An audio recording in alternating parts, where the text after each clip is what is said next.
Yo, what's up? Welcome back. Dito po si Den Rigado, ITV Sports. Well, ang ating pag-uusapan guys ito pong ang Grand Slam Seeker TNT, dalawang sunod na pong natatalo. At ang next game naman po ng Barangay Ginebra na Northport, okay, kalaban nila. At mga pa-shoutout, okay, bago po yan. Ako po yung nagpapasalamat ng lubos sa mga patuloy na nagsasubscribe sa channel na ito. Welcome po sa mga bago. Sa mga existing din po, maraming salamat sa inyong patuloy na pagsuporta. Ganoon din po sa mga nag-like sa ating Facebook at nag-follow. Maraming salamat po. Nag-upload na po tayo dyan ng Reels at ating mga video katulad dito. Ipapapanood nyo na rin dun. Okay? Sa mga hindi pa po, naku po, namimiss nyo ang content na walang karga, fake news, at mga chismis at clickbaits, Okay. So yun na nga po, bilisan na po natin, Ito pong Grand Slam Seeker na TNT, dalawang best na po natatalo. Okay? So yan po sa mga kamay netong malakas din Grabe naman po tong TNT, nilalabanan nila malalakas. Una NLEX, tapos sunod itong Converge. Kaya it makes sense, You will still understand, Okay, kasi nga po, medyo siguro nakangapa sila, na there is nobody, like RSJ na talagang magiging sandigan nila. Di po ba? Eto naman po kasing kumpleto. They have dalawang Justin yan Di po ba? Justin Aranya, tsaka ito pong si Baltasar, di po ba? So talaga pong mahirap po yan para sa TNT. Kaya ako yung iba po nakikita ko sa mga page, pinagtatawan nila, I don't understand, ba't pinagtatawanan ng TNT? Ako bilang fan ng Barangay Ginebra, di ako matatawa Dahil tignan mo muna ang nakalaban niya, malalakas yan. Di po ba? Tsaka, again, kung ako natatawa, pinagtatawanan ko yung mga hater, Pinagtatawanan ko sila dahil gusto nila lagi pagkatalo sa Ginebra Kaya pinagtatawanan ko sila dahil hindi sila nagwagi. Okay? Hindi yung team at hindi yung mga fans nito. Okay? So yun lang po ating take. May pagkasa pa rin yan, pambihira to. Dalawang talo pa na mayroon pang susunod na laro. Okay? So good luck sa mga katropa So dito naman tayo sa next game po ng Barangay Ginebra. Kung mapapansin nyo guys, ito na po ang epekto ng wala kasi tayo sa reinforced conference na alam mo na yon na import is there to reinforce their team. So teams like TNT, teams like Northport, so hindi na po sila safe. Tignan nyo naman po, tinalo ang Northport ni Bearfield and Company, di po ba? So yun na po yung mga beneficiaryo po ng may reinforcement nasimula na pong nakikita ang epekto sa kanila.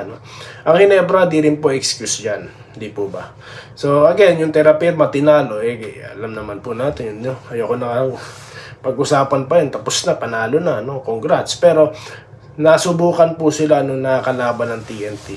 At, wala, parang para sa akin, yung San Miguel rather, pinagdaanan mo isa top conference like TNT, di po ba? So bakit parang alam mo yun, bagong-bago ka pa rin sa team na may parang import? San Miguel nga po talaga dito ang malakas kasi sabi ko sa inyo, they have a player na parang import po ang caliber, na si Junmar Pajardo, di po ba?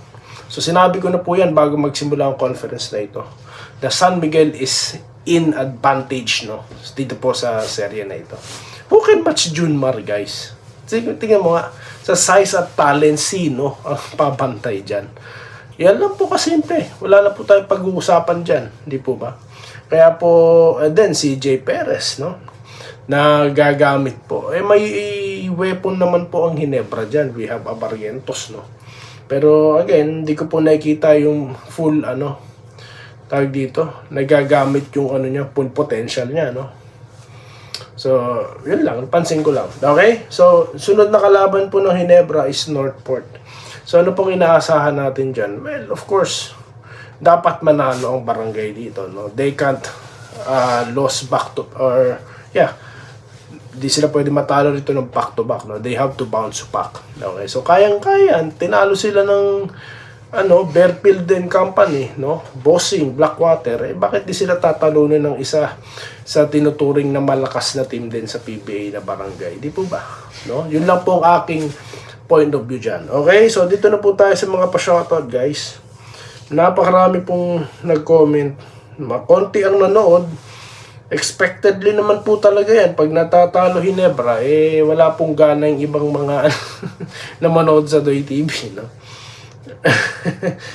Pero ganun pa man, sa mga nanood, Ma'am Irene Quiles, laging nandyan. Si Judith Digo, no? Ang title nito, Depensa pa more, shooting aggressive, sipag. Sa totoo lang, guys, wala akong maisip na topic. Wala akong maisip na topic. Kaya yun na lang, no? Sari-saring dahilan. Kasi nga po, ang dami pong, pakita ko sa inyo, ayan. Ang dami po kasing nagiging analyst, no? Bakit natatalo Ginebra? Meron dyan channel, Big Man daw. So, na naman yan? Re-recruit na naman. Meron na nga Rosario, nag-recruit na. Gubastos na nga si Boss Ramon. No? Si RSA ng Troy Rosario. Tapos yan na naman, naghahanap pa rin kayo. So, kaprityuhan na po yan. No? Para sa akin, kaprityuhan na yan. Itigil yung mga ganyang walang kwentang pag-aanalisa na yan. No? Kulang ng big man, ano yung TNT, hindi ba kulang yung mga yun? Oh, meron ka ng Aguilar, meron ka ng Rosario, tumahimik na kayo. No? Merong Go, di ba? Ano na yan? Kamusta na nga po pala si Go? Yung Adamos, pwede gamitin yung mga yan. Di ako nakukulangan dyan. Kung dati nga ang power forward ng Ginebra, si Sunday San Passion, Ronald Magtolis, ha? Di ba? So, alam nyo kung kayo talaga naging pan kayo ng Ginebra sa matagal na panahon, hindi kayo makukulangan sa kung anong meron sila. No? Okay?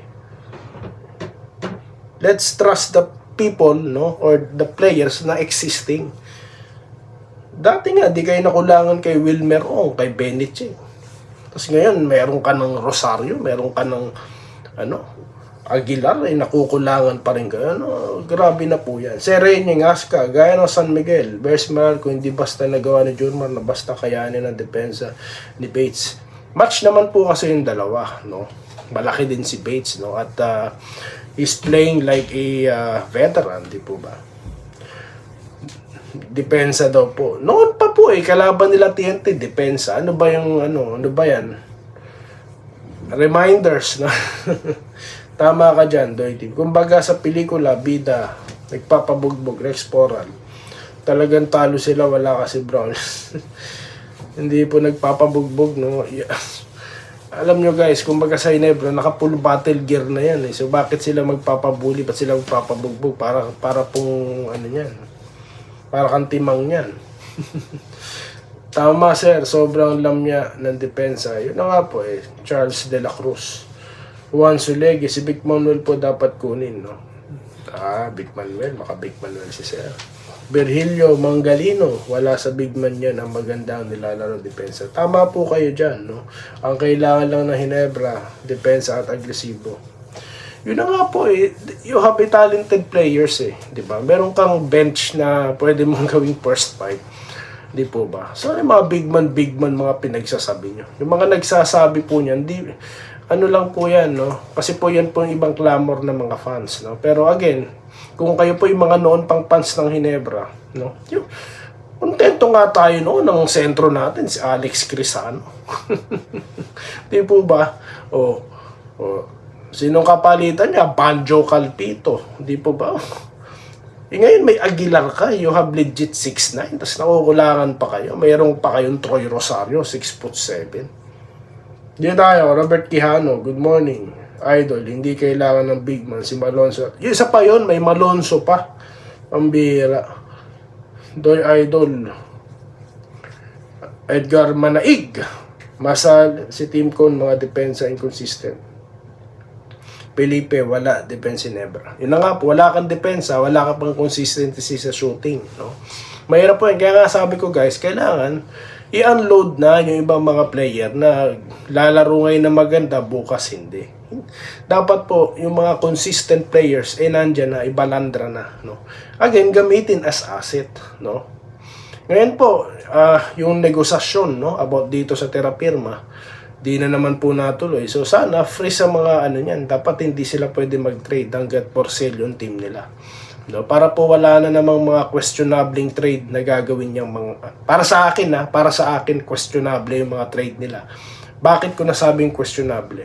Tinirade mo yung mga player tapos di ka naman nag-benefit. Or siguro financially they benefited, no? But then again, for me as a fan, hindi ko nakita nung alam mo yun, you should be competitive, no, as a team. Dahil yun po ang gusto namin as fans, di po ba? Unless you are rebuilding, pero pira naman. Rebuilding kasi kuha ng matanda, tapos si Mad na uli, unload din, or hindi na makakalaro yung mga tatanda. Talo talaga Hinebra, sabi ni Felipe Rey. Archie Haylar, okay lang yan, natalo naman sila. Napakalakas sa team. Clodoaldo Prastilla na nag-good evening, no? Okay? Sir Bobby Cabading, Julie Bundak, Lawrence Cureg, Rino Baral, ayan, Wenceslao Hapon, Junpak Manalo, ayan. Ano po tong YouTube na to, ha? Sino po ba ito? Yung itong breakdown. Hindi po kasi ako nakakapanood ng ibang mga channel, no? Ako lang po, pinanonood ko lang ang sarili ko. Nire-review ko, no? Baka biglang may sumingit na fake news, no? So, kailangan tanggalin. Dahil wala tayong fake news sa Doy TV. So, yun lamang mo guys ang ating topic at ako po yung patuloy nagpapasalamat. Pagkikita po tayo sa mga susunod na content. Dito lamang si Dan Riga, Doy TV Sports. Muli, maraming salamat guys sa inyong panonood. Salamat po sa panonood. Subscribe na para sa mga susunod na basketball at boxing videos.